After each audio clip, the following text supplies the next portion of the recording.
How to add Telegram channel link on Instagram bio.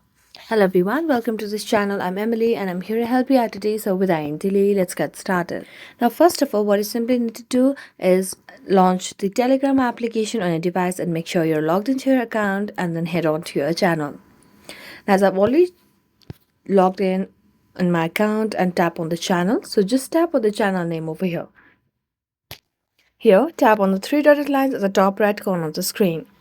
Here you can see the option of share, so just tap on share, and as a tap on share, simply you can see the option of copy link, so just tap on copy link and the link has been copied to the clipboard. So we're going to go back and launch Instagram.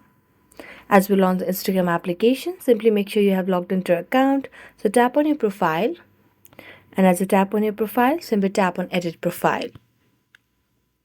Here you can see the option of bio, so just you can see the bio option and the link, so just tap on links, then tap on add external link and then enter the URL over here. Here you can just enter as Telegram channel and then check mark, and there you go. So thank you so much for watching this video and see you next time.